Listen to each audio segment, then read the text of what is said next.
Emily Carter had always thought her family was ordinary quiet dinners, polite smiles, and small talk that filled the silence. But that autumn in Oregon changed everything.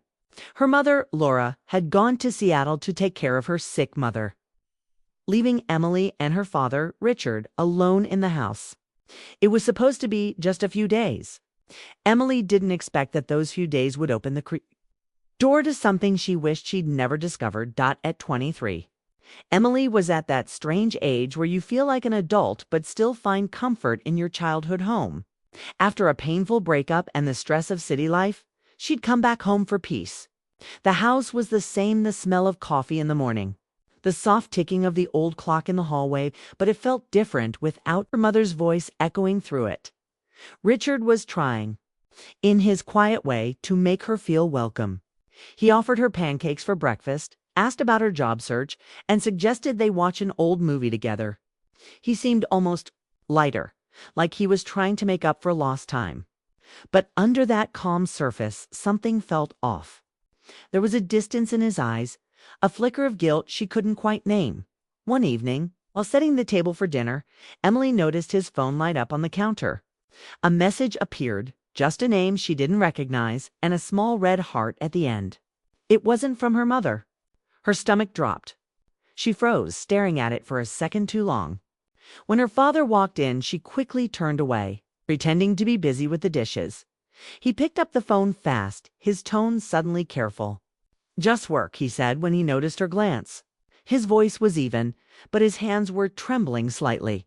Emily tried to convince herself she had imagined it. Maybe it was a colleague or a family friend. But that uneasy feeling stayed with her all evening. They ate dinner in silence. The only sound was the rain hitting the kitchen window. Emily kept stealing glances at him at how his expression was calm, almost practiced, but his eyes never met hers. She had never thought much about her parents' marriage. They had their disagreements like everyone else, but she'd always believed they were strong. That night, though, something shifted inside her. Later, she went upstairs to her old bedroom. The walls were still covered with pictures from high school and a few art prints her mom had helped her hang. She lay on her bed trying to sleep, but the thought of that message wouldn't leave her mind. Around midnight, she heard the faint sound of laughter downstairs. Her father's voice, and then another one. A woman's voice. She sat up, heart racing. The sound was soft, coming from his phone on speaker. The laughter was warm, familiar in a way that hurt. Emily felt like an intruder in her own house. She went to her door but didn't step out. She didn't want to see what she already knew. Her father's tone wasn't the one he used with her mother. It was softer, younger somehow. She couldn't hear the words, but she didn't need to. That night, Emily barely slept. When she came down in the morning, Richard was already at the table, reading the paper, pretending everything was normal. He looked up and smiled. "Morning, kiddo," he said cheerfully. But she noticed the tiredness in his eyes, the way he avoided her gaze. Her phone buzzed. It was a text from her mother asking how things were going. Emily typed back quickly, "Everything's fine. Don't worry about us." Then she put her phone down and stared at the message, feeling a sharp twist in her chest. Fine. That word had never felt so heavy. As the days passed, the house grew quieter. Richard spent long hours in his study, taking work calls. Emily didn't ask, and he didn't offer explanations. When they crossed paths, they exchanged polite smiles that felt emptier each day. On the fourth evening, Emily went into the kitchen for tea and saw his phone on the counter again, the screen lighting up with another message. Her heart thudded as she read a few words before it disappeared. Last night was wonderful. She stepped back as if burned. She wanted to confront him, but the words wouldn't come. It wasn't just about betrayal, it was about the man she thought she knew. Her father had been the one who told her that love meant honesty, that promises mattered. Seeing that message broke something inside her. When he came into the kitchen, he noticed the change in her. "You okay?" he asked gently. Emily forced a smile. "Yeah, just tired." But he knew. Maybe not the details, but enough to sense that something had shifted between them that night.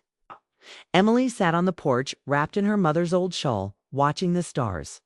She tried to understand. Maybe he was lonely. Maybe her parents' marriage had been breaking for years, and she just hadn't seen it. But none of that made it easier.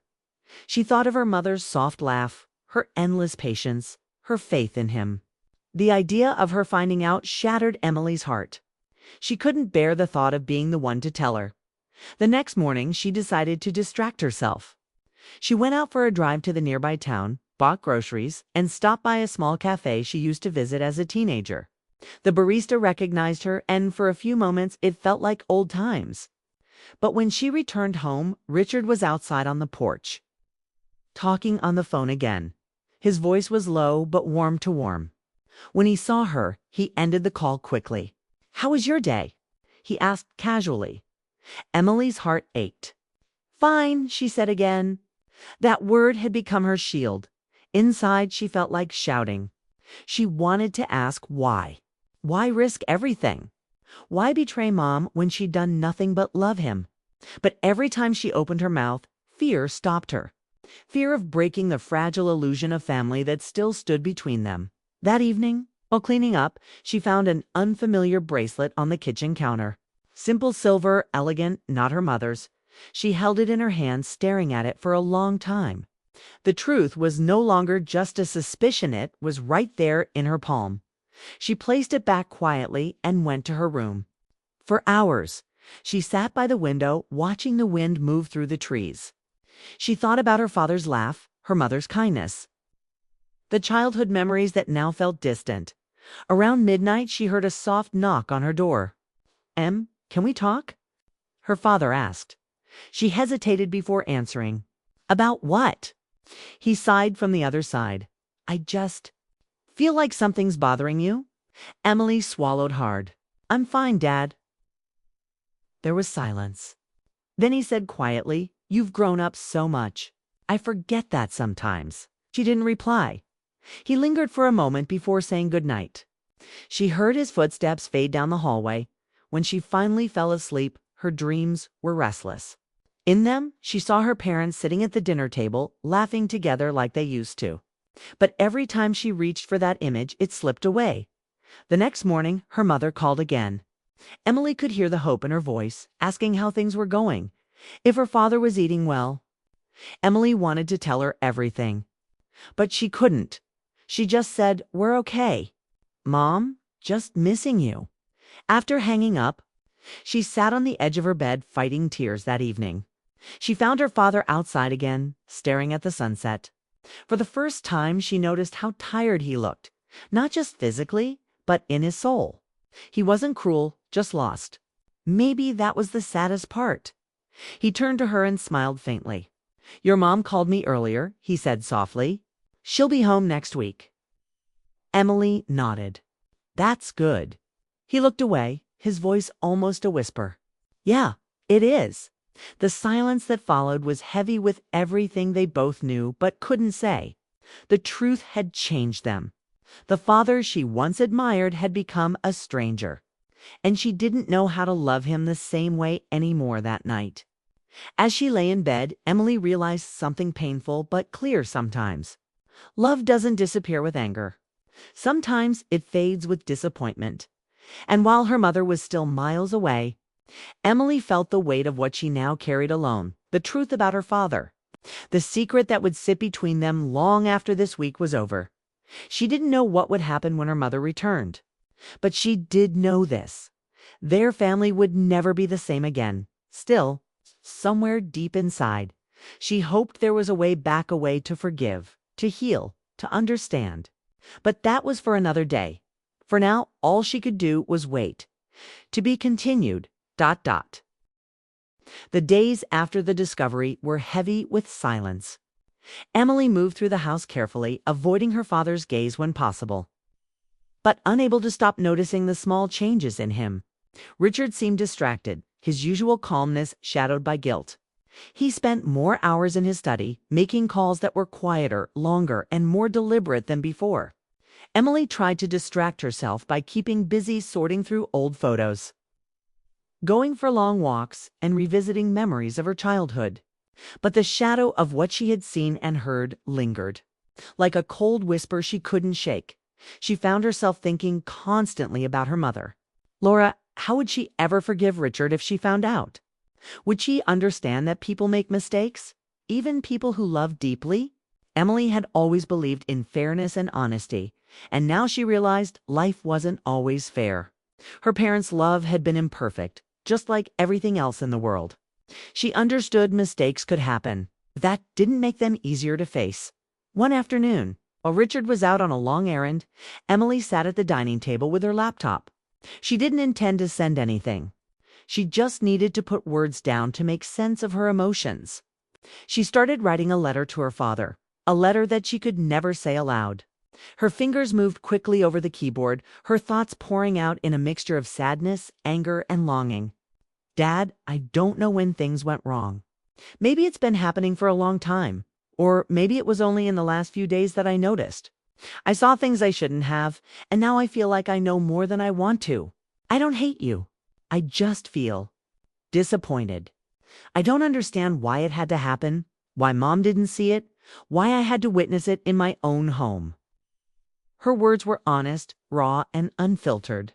She kept writing, telling him what she had felt when she heard the laughter, when she saw the messages, when she realized he had been hiding a side of himself. It was not an angry letter. It was a reflection, a confession of her heartbreak and her confusion. She poured everything into it, her sadness, her fear of losing her mother's trust, and her hope that maybe, just maybe, there was a way to fix what had been broken. But the universe had other plans. As she finished the last sentence and pressed save, a sudden click caused the letter to be sent to Richard's email instead of remaining in her drafts. Emily froze, her heart pounding in her chest. She hadn't meant to send it. This letter was private, a place to release her thoughts, not to confront him directly. By the time Richard returned home, Emily's stomach was in knots. She tried to act normal, but she could feel the tension between them. He greeted her with a tired smile, sensing immediately that something had changed.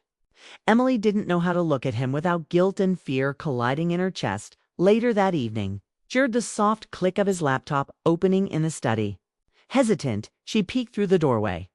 He was reading her letter, holding a printout in his hands. His expression was unreadable, but Emily could see the weight of his emotions in the way his shoulders slumped slightly. He didn't look angry. He looked tired. Not the tired of work or chores, but the kind of fatigue that comes from facing truths you've tried to avoid for too long. Emily, he said softly, calling her from the doorway. She walked slowly toward him, her heart in her throat. You weren't supposed to see that side of me, he added, almost in a whisper. I didn't mean to, Emily said, her voice trembling. I just needed to write it. I never meant for you to read it. Richard nodded, a sad smile flickering on his lips. I've made mistakes. I know that now more than ever. Your mother. She deserves better. You both do. For a long moment, there was only silence. Emily felt a strange mix of emotions. Relief that he wasn't angry, sorrow for the mistakes he had made, and a small spark of hope that maybe they could start to repair the damage. That night, the house was quieter than it had been in days. Richard didn't retreat to his study. Instead, he sat in the living room reading an old book, occasionally glancing at Emily with a soft, tired expression. She realized he wasn't just a father. He was a man with regrets, flaws, and feelings he had tried to hide for too long. The next morning, Emily woke to the sound of her mother's call. Laura's cheerful voice was bright, asking about Emily's days, Richard's health, and when she might return home. Emily hesitated before replying, struggling with the knowledge she now carried. She chose her words carefully. We're okay, Mom. Just missing you. After the call, she sat quietly on the porch, reflecting on everything that had happened. The house no longer felt like a safe space. It was the same place, same walls, same furniture, but now it was filled with secrets and truths that couldn't be ignored. She thought about the love her mother had given so freely and the trust that had been broken. She wondered if her family could survive this week without falling apart completely. Richard joined her on the porch. He didn't speak immediately. They watched the sun sink behind the horizon in silence. Eventually, he said softly, Your mom called earlier. She'll be back next week. Emily nodded. That's good, he sighed, almost to himself. Yeah, it is. The quiet between them was heavy but different than before. It was no longer a silence filled with suspicion and unease. Instead, it carried understanding and the first steps toward honesty. Emily realized that while forgiveness would be difficult, it was possible. They couldn't change the past, but they could decide how to move forward. The next few days passed in a strange balance of tension and cautious normalcy. Richard made small gestures, bringing her favorite tea in the morning, asking about her walks, and sharing stories from his childhood. Emily began to see him not only as the father who had disappointed her, but as a man trying to make amends in the only way he knew how. When Laura finally returned, the air in the house shifted again. Her presence brought warmth and familiarity. But Emily couldn't shake the memory of the messages, the laughter, and the letter. She didn't mention it not yet. Instead, she focused on reconnecting, sharing stories about her time away, and helping her mother settle back in. Richard remained quiet, his guilt hidden behind polite conversation and small smiles. Emily watched him, wondering if he would ever truly forgive himself. She realized that forgiveness wasn't only about her mother or even Hemet, was about finding peace within herself, about learning that people are capable of mistakes, but also of growth. One evening, after dinner, Emily found herself alone in the living room with her father. They talked quietly, sharing memories of her childhood and moments of laughter that reminded them of simpler times. Emily saw the vulnerability in his eyes, the weariness of a man who had faced the consequences of his choices. I'm sorry for everything, he said softly, almost a whisper. For the lies, for the secrets, for hurting all of you. I don't expect forgiveness, but I hope someday you can understand. Emily felt tears prick her eyes. She didn't have all the answers, and she wasn't sure what the future held. But in that moment, she felt a small spark of hope. Understanding and forgiveness were possible, even if it took time. The week ended with a quiet evening on the porch. Emily, Richard, and Laura now reunited watched the sunset together. It was a fragile piece, filled with unspoken truths and the weight of human imperfection. But it was a start. Emily realized that life wasn't about perfection. It was about connection, understanding, and the courage to face difficult truths. She didn't know if everything would ever be the same, but she understood something important. Love is not about never making mistakes. It's about facing them, learning from them, and finding a way to move forward. As she closed her eyes that night, Emily felt a sense of quiet resolve. She knew the journey ahead would be challenging, filled with conversations, emotions, and moments of doubt. But she also knew that truth and honesty, though painful, were the only paths toward real healing. And for the first time since that fateful week began, Emily felt a flicker of hope, a belief that her family could survive the cracks in their foundation and find a way to rebuild. Stronger and wiser than before. The story continues. But the lessons of understanding, forgiveness, and emotional growth had already begun.